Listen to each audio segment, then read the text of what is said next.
Okay, it looks like the Jimmy Rodgers murder trial is back on track this morning. A judge shot down several calls for a mistrial yesterday, so we're moving forward. Let's get right to Lisa, who is anchoring our coverage from the Lee County Courthouse live in front of the courthouse. So Lisa, you are there every day. You've got a good handle on exactly what's happening. It seems like this trial is really moving forward at a pretty good pace right now. Yeah, things are starting to move much more quickly. The state still has about 25 people left to testify as they make their case that Jimmy Rodgers is guilty of murdering Dr. Teresa Sievers. We've heard from about 20 witnesses so far, 25 left before the defense then starts to call up their witnesses. We have a lot to get to about what happened in the courtroom yesterday and what to expect today. We want to start with a little bit of a recap of this case. We know that Rodgers is facing first-degree murder charges, and prosecutors say Mark Sievers hired Curtis Wainwright, his best friend, and Jimmy Rodgers to murder his wife, Teresa. This trial is expected to continue into November, and then Mark Sievers' trial is expected to start. Now, Wright took a plea deal. As for Jimmy Rodgers, if he's convicted, he will face the death penalty.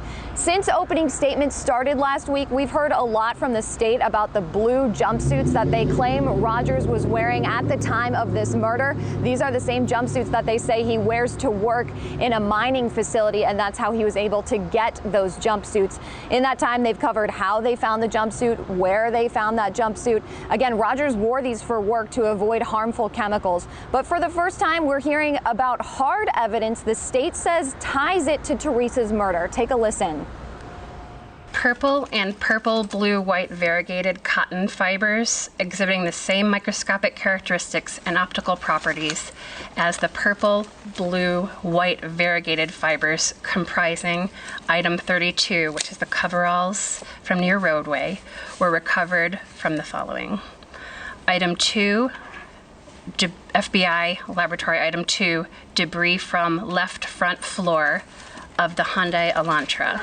Item 16, tape lift from the front of the dress of Teresa Sievers. Item 12, tape lift from left leg of Teresa Sievers. This FBI lab scientist is saying the fibers from the blue jumpsuit are extremely similar to the fibers on Teresa's body and in the rental car Wright and Rodgers are accused of driving from Missouri to Bonita Springs. That FBI analyst could not say those fibers were an exact match, though. Here's the thing, no one could say that. This is part of an explainer the FBI showed to the jurors. You see it here in court. It said while fibers cannot be used for positive identification, it's rare to find such similar fibers from two different sources. In other words, those fibers likely put that jumpsuit at the scene of the crime and inside Rodgers' rental car. But again, it's not 100% perfect lock. The second FBI analyst then took the stand to talk about the hair and the DNA matches of the hair found on that jumpsuit and between Jimmy Rodgers' DNA. Listen to that. Results were that the sequence obtained from the item 32-1 hair and from Rodgers were the same in the range obtained that was consistent between both of them, and that it was a cannot exclude, meaning that that Rodgers could not have been excluded as the source of the item 32-1 hair. So like the fibers, it sounds like at the very least, this evidence puts Rodgers in that blue suit. But you heard that analyst say cannot exclude and not the word match. That's because they did a mitochondrial DNA test, as they call it, on this evidence. It means it could have been Rodgers in that suit or anyone in his maternal family line, so his mother's family line, like his mother or his grandmother.